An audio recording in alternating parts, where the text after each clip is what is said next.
I think no country had and has been more engaged in the project of pulling China first into the 20th century and all the possibilities of global supply chains, development, manufacturing. We were the key country that helped China along that path, beginning with the opening. And, you know, what China's accomplished is due to the hard work of the Chinese people, but it is undeniable that we've provided some of the larger context.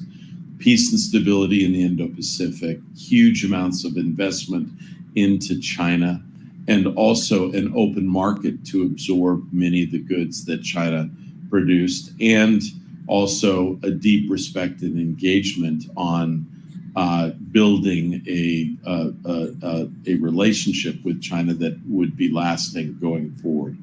I think for a variety of reasons, over the course of the last decade and a half, it is not just Xi Jinping, but it is a China that believes, first, that the United States is in decline. They've always had some anxieties about American leadership for a variety of reasons, a sense that it's China's time to assert itself and to help move the United States off the global stage. Now, much of that is not explicit, although some of it is under Xi. President Xi is much more outspoken in his written and public language about Chinese aspirations than any previous Chinese leader. And at the same time, a sense that the United States doesn't have the wherewithal to maintain its leadership position. The one thing I would just simply comment to you about is I do believe the United States with other countries have been involved, Aaron, in a project to build what you might describe as an operating system in the Indo-Pacific and globally that has led to this remarkable set of achievements, of which, frankly, I would argue that China is the largest beneficiary of.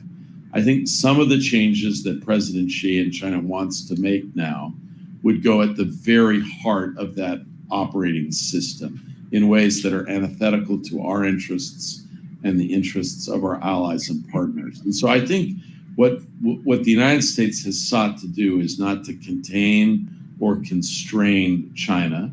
In many respects, we are responding to a China that is more assertive, more aggressive, and that are challenging elements of this operating system, peaceful resolution of disputes, navigational confidence, law of the sea, rule of law, contracts. There are going to be those who say, let's go back to the 90s, let's go back to engagement. I think in many respects, we've transcended that into a new period in which the dominant paradigm is competition. Right. We need to recognize that. We want that competition to be stable and not trend to conflict. And that's why we try to build mechanisms of dialogue and consultation and work with allies and partners. But I think that's the directional indicators ahead.